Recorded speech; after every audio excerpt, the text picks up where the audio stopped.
menjadi hamba yang setia. Mari kita membaca firman Tuhan dari Matius 24 ayat 45 sampai 51. Siapakah hamba yang setia dan bijaksana yang diangkat oleh tuannya atas orang-orangnya untuk memberikan mereka makanan pada waktunya? Berbahagialah hamba yang didapati tuannya melakukan tugasnya itu ketika tuannya itu datang. Aku berkata kepadamu, sesungguhnya tuannya itu akan mengangkat dia menjadi pengawas segala miliknya. Akan tetapi, apabila hamba itu jahat dan berkata dalam hatinya, tuanku tidak datang-datang, lalu ia mulai memukul hamba-hamba lain dan makan minum bersama-sama pemabuk-pemabuk, maka tuan hamba itu akan datang pada hari yang tidak disangkakannya dan pada saat yang tidak diketahuinya, dan akan membunuh dia dan membuat dia senasib dengan orang-orang munafik. Di sanalah akan terdapat ratapan dan kertakan gigi. Bagi kita yang hidup di akhir zaman ini, marilah kita selalu siap sedia menantikan kedatangan Tuhan Yesus yang kedua kali. Karena Tuhan Yesus datang pada saat yang tidak kita duga. Pada ayat di atas, firman Tuhan memperingatkan agar kita menjadi hamba yang setia. Hamba yang setia adalah orang-orang yang diangkat Tuhan untuk memberi makanan kepada jiwa-jiwa pada waktunya. Dengan perkataan lain, mereka itu melakukan pelayanannya dengan setia dan bertanggung jawab sampai Tuhan Yesus datang kedua kali, apapun yang terjadi. Biarlah firman ini hidup dalam hati kita, khususnya di tengah pandemi COVID-19 ini. Setan tentunya mau setiap anak Tuhan dan pelayan Tuhan tidak lagi fokus untuk memberi makan atau melayani Tuhan dengan semua keadaan pandemi COVID-19 ini. Setan mau kita berhenti menjadi hamba yang setia. Namun biarlah kita justru semakin bersungguh-sungguh mengasihi Tuhan dan benar-benar menjadi hamba yang setia untuk Tuhan. Pada ayat firman yang lain, Tuhan Yesus menceritakan mengenai hamba yang menerima talenta untuk dijalankan sehingga beroleh laba bagi tuannya. Hamba yang menerima 5 talenta dan 2 talenta menjalankan talentanya dengan baik sehingga beroleh laba 5 dan 2 talenta. Lalu tuannya memuji dia. Kita dapat membacanya dari Matius 25 ayat 21. Maka kata tuannya itu kepadanya, baik sekali perbuatanmu itu, hai hambaku yang baik dan setia.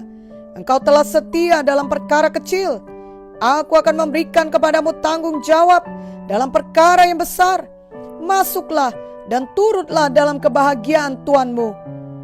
Dan dituliskan juga dalam Matius 25 ayat 23. Maka kata tuannya itu kepadanya, baik sekali perbuatanmu itu, hai hambaku yang baik dan setia. Engkau telah setia memikul tanggung jawab dalam perkara yang kecil, aku akan memberikan kepadamu tanggung jawab dalam perkara yang besar. Masuklah dan turutlah dalam kebahagiaan Tuanmu. Jadi hamba yang setia adalah hamba yang menjalankan talentanya, yang melayani sesuai dengan panggilannya dan tidak pernah mundur walau apapun tantangannya. Hamba yang setia akan terus berbuah dalam pelayanannya sampai Tuhan Yesus datang kedua kali. Apapun yang terjadi di sekelilingnya dan apapun kata orang banyak tidak dapat menghentikannya. Hamba yang setia akan bersungguh-sungguh hati atas tanggung jawab dan kepercayaan tuannya. Ia bersungguh-sungguh hati juga dalam menantikan kedatangan tuannya yang tidak ia ketahui kapan waktunya tuannya itu kembali. Tetapi ia terus berjaga-jaga menunggu kedatangan tuannya, setia dalam pelayanannya sehingga seluruh pelayanannya berbuah bagi Tuhan. Yohanes 15 ayat 16 berkata, bukan kamu yang memilih aku, tetapi akulah yang memilih kamu, dan aku telah menetapkan kamu supaya kamu pergi dan menghasilkan buah, dan buahmu itu tetap, supaya apa yang kamu minta kepada Bapa dalam namaku diberikannya kepadamu. Jadi setiap anak Tuhan yang mau menjadi hamba yang setia haruslah tetap berbuah, yang juga berarti tetap berjaga-jaga akan kedatangan Tuhan yang kedua kali. Setiap anak Tuhan harusnya bersungguh-sungguh hati dalam mengikut Tuhan dan bersungguh-sungguh hati melakukan pelayanannya, sehingga hari lepas hari ia memberi buah yang kekal kepada Tuhan. Kita mengerti bahwa Tuhan sudah memberikan kepada kita perintah agung. Ini berarti kita semua harus memberi buah kepada Tuhan, baik dalam hal menginjil ataupun memuridkan jiwa-jiwa. Setiap kesempatan yang diberikan Tuhan bagi kita untuk menginjili jiwa-jiwa harus kita pakai sebaik-baiknya. Apakah menginjili keluarga kita, atau teman-teman kita, atau orang-orang yang kita temukan dalam perjalanan hidup kita, atau di mana saja Tuhan membuka pintu penginjilan kepada kita. Biarlah kita selalu digerakkan oleh belas kasihan kepada jiwa-jiwa yang terhilang, dan kita tidak mementingkan diri sendiri, di mana kita tidak memakai kesempatan-kesempatan yang diberikan Tuhan kepada kita. Talenta yang ada pada kita, apakah berupa waktu, tenaga, kesehatan, berkat materi, kedudukan kita, hikmat, haruslah kita pakai sepenuhnya untuk menyelamatkan jiwa-jiwa. Tuhan sudah memberikan kepada kita kasih-Nya di dalam hati kita. Roma 5:5 berkata, dan pengharapan tidak mengecewakan, karena kasih Allah telah dicurahkan dalam hati kita oleh Roh Kudus yang telah dikaruniakan kepada kita. Tuhan sudah menyediakan kuasa-Nya kepada kita melalui Roh Kudus-Nya. Kisah Para Rasul 1:8 berkata, tetapi kamu akan menerima kuasa kalau Roh Kudus turun ke atas kamu, dan kamu akan menjadi saksiku di Yerusalem dan di seluruh Judea dan Samaria dan sampai ke ujung bumi. Tuhan juga memberikan hikmat-Nya kepada kita yang memintanya. Yakobus 1:5 berkata, tetapi apabila di antara kamu ada yang kekurangan hikmat, hendaklah ia memintakannya kepada Allah, yang memberikan kepada semua orang dengan murah hati dan dengan tidak membangkit-bangkit, maka hal itu akan diberikan kepadanya. Kasih, kuasa, dan hikmat Tuhan tersedia bagi kita, agar kita dapat menjalankan penginjilan kepada jiwa-jiwa sepanjang hidup kita, sehingga jiwa-jiwa dapat diselamatkan dan beroleh hidup yang kekal. Apalagi di saat pandemi COVID-19 sekarang ini, jiwa-jiwa membutuhkan kasih, membutuhkan pengharapan, membutuhkan penghiburan, dan jawabannya hanya terletak pada Tuhan Yesus. Kitalah yang dipakai Tuhan untuk menjadi pembawa berita baik kepada jiwa-jiwa tersebut. Tuhan tidak suka seorang jiwa pun binasa. Dia mau supaya semua jiwa-jiwa sampai pada pertobatan dan diselamatkan. 2 Petrus 3:9 menuliskan, Tuhan tidak lalai menepati janjinya, sekalipun ada orang yang menganggapnya sebagai kelalaian. Tetapi Ia sabar terhadap kamu, karena Ia menghendaki supaya jangan ada yang binasa, melainkan supaya semua orang berbalik dan bertobat. Jadi hamba yang setia adalah anak Tuhan yang bersungguh-sungguh hati memberitakan firman Tuhan, bersungguh-sungguh hati menantikan kedatangan Tuhan, dan tidak pernah berhenti bekerja buat Tuhan dalam hal penginjilan dan pemuritan. Perintah agung juga menyuruh kita menjadikan semua bangsa murid Tuhan.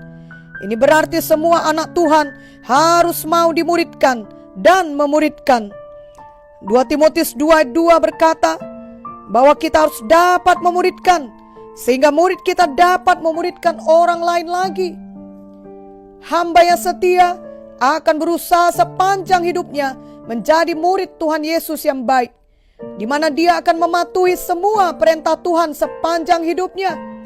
Ia akan menyangkal diri tiap-tiap hari dan mengikut Tuhan, sehingga ia hari lepas hari semakin menjadi seperti Yesus. Lukas 9 ayat 23 berkata, katanya kepada mereka semua, setiap orang yang mau mengikut aku, ia harus menyangkal dirinya, memikul salibnya setiap hari, dan mengikut aku. Hamba yang setia juga akan bersungguh-sungguh memuridkan orang lain yang dipercayakan Tuhan kepadanya. Setiap orang menerima kepercayaan dari Tuhan untuk memuridkan orang lain. Ia harus bersungguh-sungguh hati dalam memuridkan orang lain tersebut, karena ia bertanggung jawab akan kepercayaan Tuhan kepadanya. Orang yang menantikan kedatangan Tuhan dan berjaga-jaga akan kedatangan Tuhan akan bersungguh-sungguh hati memuridkan setiap hari, sehingga baik dia sendiri maupun muridnya akan terus bertumbuh sesuai dengan firman Tuhan. Sebaliknya, kita dapat membaca mengenai hamba yang tidak setia dan jahat seperti yang tertulis dalam Matius 24 ayat 48 sampai 51. Hamba yang jahat ini tidak berjaga-jaga akan kedatangan tuannya dan tidak mau bekerja melakukan pelayanannya dengan baik.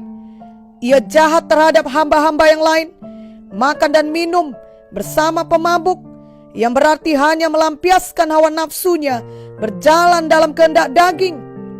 Ia tidak mengasihi tuannya, sehingga ia tidak mematuhi perintah tuannya. Hamba yang demikian akan mendapat murka dan hukuman dari tuannya. Kepada semua orang, Tuhan memberikan pilihan untuk menjadi hamba yang setia atau hamba yang jahat. Marilah kita semua menjadi hamba yang setia dalam menantikan kedatangan Tuhan yang kedua kali. Janganlah kita menjadi hamba yang jahat. Biarlah kita tidak berhenti mengasihi Tuhan, memberi makan firman Tuhan kepada jiwa-jiwa, terus bekerja untuk kerajaan sorga, apapun halangannya, karena kita memilih untuk menjadi hamba yang setia. Amin.